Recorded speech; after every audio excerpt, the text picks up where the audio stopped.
Good morning. Today we will discuss the next topic magnetic field due current around circular loop. Last time हमने discuss किया था एक straight wire के around जो magnetic field है उसकी डायरेक्शन कैसे होती है.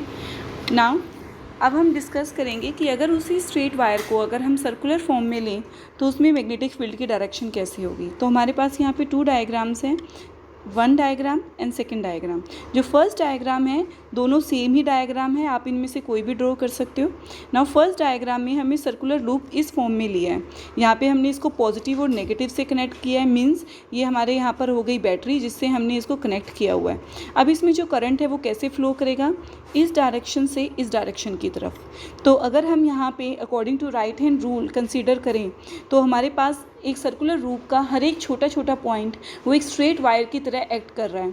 तो यहाँ पे मैग्नेटिक फील्ड की डायरेक्शन इस तरफ है, तो जो मैग्नेटिक फील्ड होगा वो आपके एंटी क्लॉकवाइज, मीन्स आप इनवर्ड या आउटवर्ड की फॉर्म में कह सकते हो कि वो इनवर्ड की तरफ होगा. नाउ अब यहाँ पे जो मैग्नेटिक फील्ड की डायरेक्शन है वो इससे ऑपोजिट है, तो मैं जो मैग्नेटिक फील्ड लाइंस है वो हम इस तरह से ड्रॉ करेंगे. सिमिलरली अगर हम यहाँ पे इस तरह से जो डायरेक्शन इससे अकॉर्डिंग है तो यहाँ पे मैग्नेटिक फील्ड की डायरेक्शन इस तरह से होगी. तो इस तरह से जो हम मैग्नेटिक फील्ड की डायरेक्शन को इजीली फाइंड आउट कर सकते हैं. Now according to second diagram, अब सेकेंड डायग्राम में हमने सेम डायग्राम है, हमने इसमें जस्ट क्या किया है सर्कुलर लूप को इस तरह कंसीडर किया है जिसे हमने फर्दर बैटरी से कनेक्ट किया है. बैटरी का रोल होता है विच प्रोवाइड द करंट, जो करंट को प्रोवाइड करेगा फ्रॉम पॉजिटिव टू नेगेटिव. तो जो डायरेक्शन है वो मैग्नेटिक फील्ड की डायरेक्शन इस तरफ से होगी. नाउ अब हमारे पास जो सर्कुलर लूप है, सर्कुलर लूप का हर एक small point it will be behave as a straight conductor. तो हमें 2 पॉइंट कंसीडर करेंगे, this point and this point. यहाँ पर मैग्नेटिक फील्ड की डायरेक्शन अपवर्ड है. अपवर्ड का मीनिंग अगर मैग्नेटिक डायरेक्शन अपवर्ड है तो जो according to right hand screw rule या फिर राइट हैंड कर्ल रूल जो मैग्नेटिक फील्ड की जो डायरेक्शन है वो एंटी क्लॉकवाइज होगी. तो ये एंटी क्लॉकवाइज डायरेक्शन है जिसमें हम रिप्रेजेंट करेंगे एरो से. नाउ अगर हम यहाँ पे देखें तो ये डाउनवर्ड है, करंट डाउनवर्ड है तो हमको डाउनवर्ड लेना है. जो कर्लिंग ऑफ फिंगर हैं वो रिप्रेजेंट करेंगे मैग्नेटिक फील्ड की डायरेक्शन दैट इज़ क्लॉकवाइज. और जो इस तरह से जो मैग्नेटिक फील्ड लाइंस है एक सर्कुलर रूप में एक कंसेंट्रिक सर्कल बनेंगे.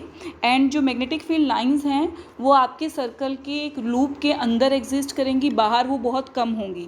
तो इट मीन्स आप यहाँ पे देख सकते हो मैग्नेटिक लाइंस मैंने बहुत कम ड्रॉ किए हैं जबकि अंदर बहुत सारी लाइंस हैं. तो ये क्या रिप्रेजेंट कर रही है कि जो मैग्नेटिक स्ट्रेंथ है वो लूप के अंदर ज़्यादा होती है और बाहर बहुत ही कम होती है, आप मिनिमम कह सकते हो, ऑलमोस्ट जीरो.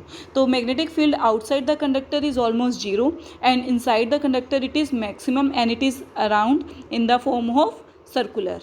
and but यहाँ पे एक मेन इंपॉर्टेंट पॉइंट है कि जो मैग्नेटिक फील्ड बिल्कुल सेंटर में एक लूप के बिल्कुल सेंटर में एक स्ट्रेट होता है, जैसे आप यहाँ पे देख सकते हो ये स्ट्रेट से रिप्रेजेंट कर रहे हैं. इस सेंटर के इधर और इधर जो मैग्नेटिक फील्ड लाइंस होंगी वो सर्कुलर होंगी और जबकि बिल्कुल सेंटर में जो मैग्नेटिक फील्ड लाइंस होती है वो बिल्कुल स्ट्रेट होती हैं. तो यहाँ पे सबसे पहले हमारे पास सेकंड कुछ पॉइंट्स है जो हम डिस्कस करेंगे. That is the strength of the magnetic field is directly proportional to current, means अगर करंट की वैल्यू इंक्रीज़ होगी तो स्ट्रेंथ भी मैग्नेटिक फील्ड की इंक्रीज़ होगी. Now direction of magnetic field is changed by reverse in the direction of current. अगर हम यहाँ पे करंट की डायरेक्शन को रिवर्स कर देते हैं तो फील्ड की डायरेक्शन भी यहाँ पर रिवर्स हो जाएंगी. Now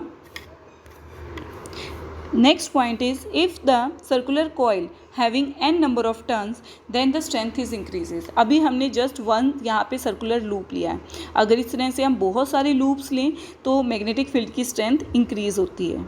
next point is the strength of the magnetic field is inversely proportional to distance. अगर हम उसके सेंटर से जितना दूर जाएंगे मैग्नेटिक फील्ड की जो डायरेक्शन जो स्ट्रेंथ है वो डिक्रीज़ होती जाएगी. और हम उसको इस फॉर्मूले से इजीली एक्सप्लेन कर सकते हैं.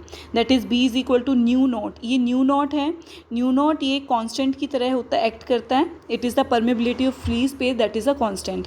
N represent number of turn, I represent current, R represent here the distance from the center.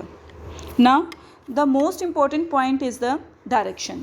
The direction of magnetic field is represented by the clock rule. हमारे पास एक क्लोक रूल है। Cloak rule से हम ये बता सकते हैं कि मैग्नेटिक फील्ड यहाँ पे कौन सा पोल बिहेव करेगा। अगर हमें कोई पोल पता है तो हम मैग्नेटिक फील्ड के डायरेक्शन फाइंड आउट कर सकते हैं। फॉर एग्जांपल, मेरे पास एक सर्कल है।